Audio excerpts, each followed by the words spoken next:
Hello everyone, I'm Force McFreelove, and this is Speedplay Germany in Hearts of Iron 4, number 16. We left off having defeated the United States of America, and now we are sending the majority of our forces over to apparently Mexican opposition, which I'm not entirely sure why that is the Mexican nation.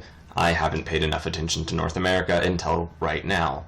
The rest of our forces are going to just kind of rove through the Canadian hinterland, and basically just kind of target themselves at the 2 or 3 remaining victory points and the rest of Quebec, just since it's kind of more compact than the rest of their country. So the general plan will be just getting all of our forces more or less into position. Once that's all complete, hopefully we'll have our war goal against Mexico ready to go, and then we'll just declare war on Mexico, the Central American states, and just kind of march our way all the way down through to Brazil, where hopefully we will be able to bring the Allies to heel once and for all at the edge of the world. Speaking of the edge of the world, we have rocket technology increasing, so we might be able to just fire rockets over at them at some point. Probably not for quite a while, but it could happen. We're also improving our Air Force, since that's going to be maybe not a major concern, but a concern moving forward. We are also just kind of roving over to the new Canadian capital. We are sending some ships over carrying some infantry and also sending some armored units just across the continent. We'll see which gets there first. Comet sighted. We have just, I guess, apparently created our first Comet rocket fighter, which is kind of interesting. We don't have jet engines, so it's literally a rocket-propelled fighter craft, which is definitely an interesting but somewhat worrying concept. We get that infantry unit there on the west coast right as our armored units are approaching, and since they're armored units, they're going to just arrive first. And there we go, Canada has capitulated. All that's left is a small outcropping of British control off the coast, and Mexico. We go ahead, also all the Central American states, if you count those as North American. Anyway, we go ahead and justify all of those war goals. We're also going to go ahead and declare this war against the Mexicans in just a moment, charging south of the border, and hopefully just resolving that whole issue pretty swiftly.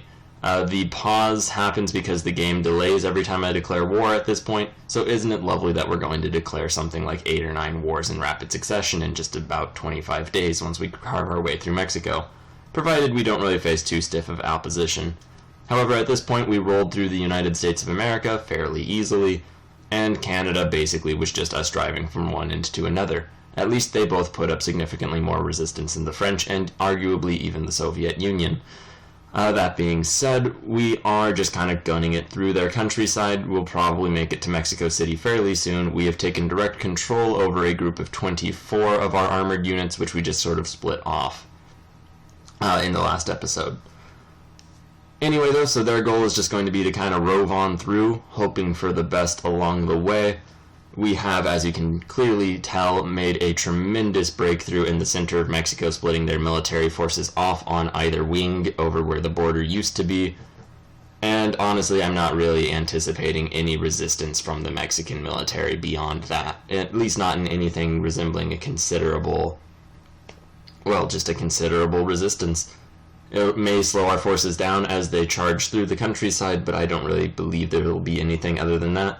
We do attack some areas where their military was holding out, and they are actually defending themselves, which is somewhat unfortunate, and honestly not entirely suspected or expected. So that pocket may exist well until the capitulation. Although I do believe the capitulation will come soon. We are, after all, already over halfway through their country, and there they go, they capitulated. Now we're just sending all of our forces onto the border of Honduras. There is also that small British exclave just kind of chilling on the coast. It appears as though whenever a country capitulates, all that actually surrenders is their areas on the mainland. Japan ended up declaring war on Guatemala themselves, slightly preempting us, so we're going to go ahead and just declare war on all of the other states in Central America in rapid succession. An unfortunate aspect of the fact that the Japanese declared the war against Guatemala is that when it capitulates, all of their territory will go to the Japanese. That is less than ideal, simply for the fact that when we do end the war, before the peace deal, there will be 2 German Reichs in in the Americas, one in the north and one in south and central. Which, I mean, is not really that much of a problem. It's just a minor annoyance graphically.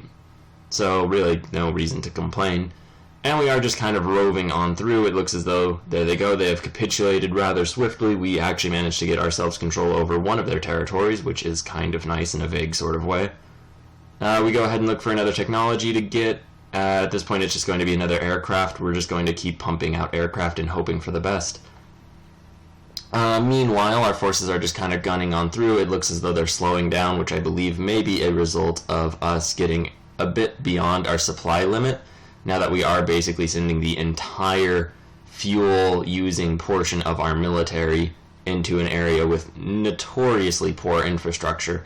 It might have a bit of a negative effect on our ability to actually get supplies throughout. That being said, we're fighting very little in this form of actual enemy states at this point. We're also going to start justifying against Colombia and a few others. We can actually invite a few countries to our faction at this point, although quite frankly I'm not really feeling that. The main reason to have members of your faction actually, be in your faction is so that they can aid you militarily. At this point we just have such military dominance, it would almost be just as useful to simply annex these states. Peru and Venezuela would like to join the Axis, but I really wouldn't mind just sending our tanks through them and taking them over. One place that is different is, I believe, San Dome, or it may not be San Dome, the Dominican Republic. What we do is we go ahead and added them to the Axis. It happened very quickly, or maybe it hasn't happened just yet. It was really just a quick momentary thing, and the only reason I added them as opposed to any others is simply because they're an island, and I don't really want to busy myself with taking over more islands than I need to, just since naval invasions are just a rather inconvenient thing.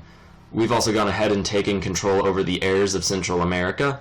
That was a threat. We actually had to deal with enemy aircraft for a moment, and we are also dealing with a very shocking amount of resistance.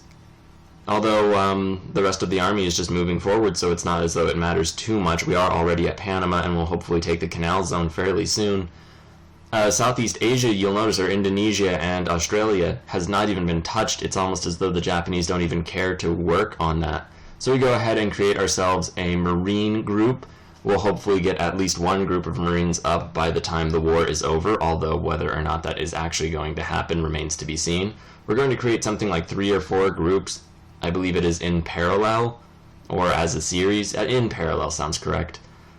We've taken the Panama Canal zone. Now it's just a matter of taking the Panamanian state, and that should happen fairly swiftly. In fact, I believe they just capitulated, and now all that's left is, I believe this is El Salvador and their capital, which we are trying to attack now with only our decently well-organized units, and that seems to be going much better than just sending all of our forces at them. And there we go, El Salvador is capitulated. We are now putting all of our forces on the border of Colombia, and hopefully from there we'll be able to make a decent just breakthrough into Colombia. We can only attack on one province right now, which is a little worrying. That's what held us up so much in Sweden. I remember that there's an African front, and go ahead and just assign a bunch of units to that, since we'd really been neglecting that entire front line. And at some point we are going to have to defeat South America, or South Africa and South America, honestly, in order to end the war. We go ahead and attack the Colombians. It looks as though we're slightly losing that battle, despite having just overwhelming numerical superiority in such a large force, which honestly may be part of the problem, since we are having supply throughput issues. It may be better to only keep one of our army groups, perhaps the group of 24 under Erich von Manstein. Keep them all moving forward. We also go ahead and split 4 of them off. We're going to hopefully launch a naval invasion in the near future. The land attack is going rather poorly, in part almost certainly at this point due to supply issues. We have a decent amount of aircraft, which 1 are going to absorb more supplies, and 2 will hopefully give us air superiority. We just researched jet engines, so hopefully we can start getting some jet aircraft in the coming year. Although it's already September, so I don't imagine that will be too much of a concern, and once we can actually build those, it'll really just be mopping up. Although at this point it's been mopping up for this entire episode, and probably the entirety of the next one. I had honestly imagined, perhaps, well, I guess obviously now, over-optimistically, that we would be able to draw the war to its final, ultimate conclusion in this episode. That turned out not to be the case, as is fairly apparent. We are having great difficulty actually breaking into South America. So I am glad that we have prepared that naval invasion. It was going to take 14 days, and honestly, as I set it up, I worried that by the time the naval invasion was actually initiated, which is right now, that we would have already marched through Colombia proper. That proved not to be the case, so it's a very good thing that we went ahead and assigned those units. Unfortunately, one did end up getting sunk, although that's only 25%, which is reasonably successful. I think most of our combat losses in this entire world conquest of ours have been faced due to just enemy navies sinking our transports. And honestly, that probably should have been a much more threatening loss, or a much more threatening cause of losses than it actually ended up being in practice. As for our army, which is probably just critically over the supply limit of provinces, we do go ahead and send those 40 other units back. It will just be the task of the 24 armored and motorized units of Erich von Manstein's army. He will just take his forces and defeat Colombia. Once Colombia is defeated, we are also at war with Ecuador because the Italians kind of jumped the gun, and we'll probably also declare war on Venezuela instead of inviting them into the Axis. Simply because I'd rather have their land directly under the control of an existing Axis member than just dilute the alliance bloc. Alright, so with that all said and done, we are going to leave for today, probably declare war on Venezuela, go ahead and, if we're lucky, finish off the Allies, but no promises. Thanks very much for watching. Please like, share, and subscribe. We'll be back with more tomorrow.